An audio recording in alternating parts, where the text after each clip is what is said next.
খুব সহজে প্যাকেটের মসলা দিয়ে বিরিয়ানি রান্না করে দেখাবো খুবই ঝরঝরে ভাবে। আসসালামু আলাইকুম, কেমন আছেন সবাই?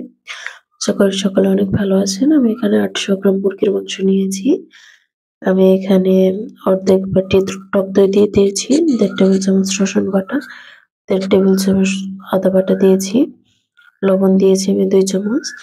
এখানে আমি প্যাকেটের মসলাটা কেটে ৩ চামচ আমি মসলাটা দিয়েছি।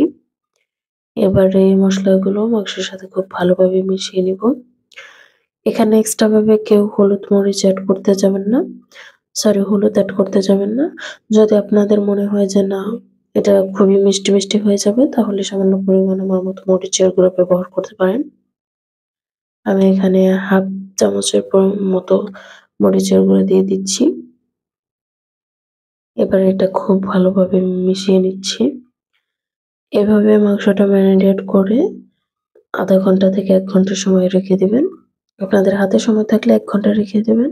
হাতে সময় না থাকলে তখনই রান্না করে নিবেন, তাতেও সমস্যা নেই। এদিকে আমি কয়েকটা আলু ভেজে নিচ্ছি। আলুটা আমি মরিচ হলুদ আর লবণ দিয়ে এটাকে ভেজে নিয়েছি। সেই তেলেতে আর একটু পরিমাণ তেল দিয়ে আমি এখানে গরম মসলা দিয়ে দিচ্ছি। তেজপাতা, দারচিনি আর এলাচি দিয়ে আমি এটাকে ৩০ সেকেন্ড ভেজে নিয়ে পেঁয়াজ কুচি দিয়ে পেঁয়াজ কুচিটাকে খুব ভালোভাবে ভেজে নিচ্ছি। খুব বেশি বেরেস্তা টাইপ করে ভাজবো না আমি এখানে, অল্প করেই ভাজবো। পেঁয়াজটা নরম হয়ে গেলে আমি এখানে ম্যারিনেট করা মাংসটাকে দিয়ে দিব। পেঁয়াজটা আমার মোটামুটি হয়ে গেছে। আমি এবার মাংসগুলোকে ঢেলে দিব। মাংসের সাথে যে মসলাগুলো লেগে আছে আমি এগুলোকেও খুব ভালোভাবে দিয়ে দিব। এবারে তেলের সাথে মাংসটাকে খুব ভালোভাবে আমি মিশিয়ে ভেজে নেব। এটা এক্সট্রা কোনো পানি দিয়ে রান্না করতে যাবেন না। এভাবে মিশিয়ে, মিশিয়ে ঢাকনা চাপা দিয়ে লো ফ্লেমে কয়েক মিনিট করে রান্না করে নিবেন। ৩ থেকে ৪ বার ঢাকনা চাপা দিয়ে ৪ থেকে ৫ মিনিট করে সময় রান্না করে নিবেন। আমি এবার এটাকে ঢাকনা চাপা দিয়ে ৪ থেকে ৫ মিনিট রান্না করে নিব। লো ফ্লেমে করবেন অবশ্য। চিকেন থেকে যে পানিটা বের হয়েছে এতেই চিকেনটা সেদ্ধ হয়ে যাবে। চেষ্টা করবেন এভাবে ঢাকনাটা খুলে, খুলে নেড়ে দিতে, তাহলে মসলাটা নিচে লেগে যাবে না। আমি আবারও ঢাকনাটা খুলে আবার নেড়ে দিচ্ছি। খুব ভালোভাবে এটাকে নেড়ে দিয়ে আমি আবারও ঢাকনা চাপা দিয়ে ৪ থেকে ৫ মিনিট সময় রান্না করে নিব।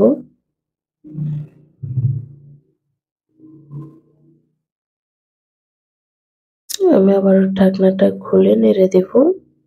আমি টোটাল ৪ বার করে এভাবে ঢাকনাটা খুলে নেড়ে দিয়ে আমি রান্না করে নিয়েছি লো ফ্লেমে।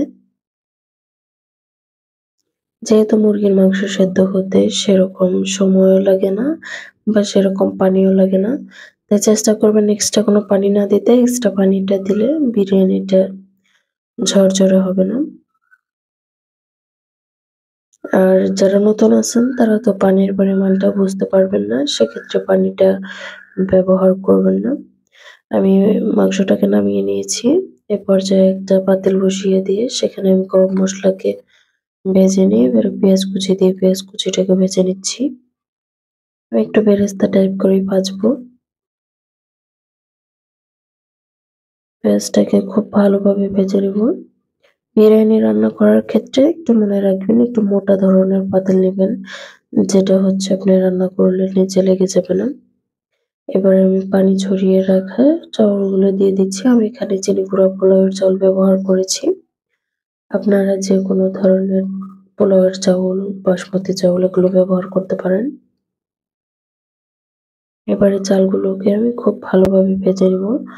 এটা মনে রাখবেন বিরিয়ানি, খিচুড়ি অথবা আপনার পোলাও রান্না করার ক্ষেত্রে চাউলটাকে যদি আপনি খুব ভালোভাবে ভেজে নিতে পারেন, একদম ঝরঝরা করে, তাহলে আপনার বিরিয়ানি, পোলাও বা খিচুড়ি অনেক ঝরঝরা হবে।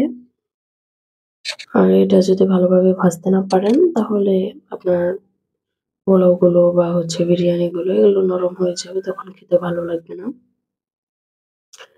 আমি এখানে ১.৫ টেবিল চামচ লবণ এড করে দিব। লবণটা অ্যাড করে আমি আবার এটাকে খুব ভালোভাবে ভাজতে থাকবো। চেষ্টা করবেন আপনারা আপনাদের টেস্ট অনুযায়ী লবণটা দিতে। এখানে খুব বেশি লবণ লাগবে না, যেহেতু মাংসতেও লবণ দেওয়া আছে। আমি এটাকে আবারও খুব ভালোভাবে ভেজে নিচ্ছি।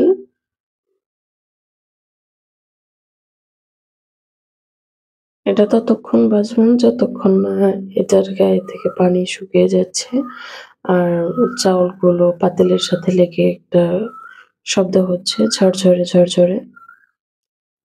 ততক্ষণ আপনারা এটাকে ভাজতে থাকবেন। আমার ভাজা মোটামুটি কমপ্লিট হয়ে গেছে। এবারে আমি রান্না করে রাখা সেই মাংসটাকে দিয়ে দিব। গ্রেভিটা সহ দিয়ে দিব। আমি সামান্য পরিমাণে গ্রেভি রেখেছি। এবার মাংসটাকে আমি চাউলের সাথে খুব ভালোভাবে মিশিয়ে আবারও কয়েক মিনিট ভেজে নিব। চেষ্টা করবেন খুব ভালোভাবে এটাকে মিশিয়ে নিতে। মিশিয়ে আমি এটা ৪-৫ মিনিট রান্না করে নিব। ৪-৫ মিনিট রান্না করার পরে আমি এখানে এটি কাপের ১ কাপ পরিমাণে চাউল নিয়েছি। তাই ২ কাপ পরিমাণে পানি দিয়ে দিচ্ছি। যারা নতুন রান্না করবেন তারা অবশ্যই ১.৫ কাপ পানি দিবেন। অবশ্যই ফুটন্ত গরম পানি দিবেন। আমি এখানে ফুটন্ত গরম পানি দিয়েছি। আর যদি আপনাদের মনে হয় যে পানিটা লাগবে তাহলে আবারও ১/২ কাপ পানি পরবর্তীতে এড করে দিবেন। আমি এখানে ভেজে রাখা আলুটা আর হচ্ছে কয়েকটা কাঁচামরিচ দিয়ে দিচ্ছি। এবার ঢাকনা চাপা দিয়ে আমি ৫ থেকে ৬ মিনিট সময় অপেক্ষা করেছি। ঢাকনাটা খুলে নিয়ে আমি এটাকে নেড়ে দিচ্ছি।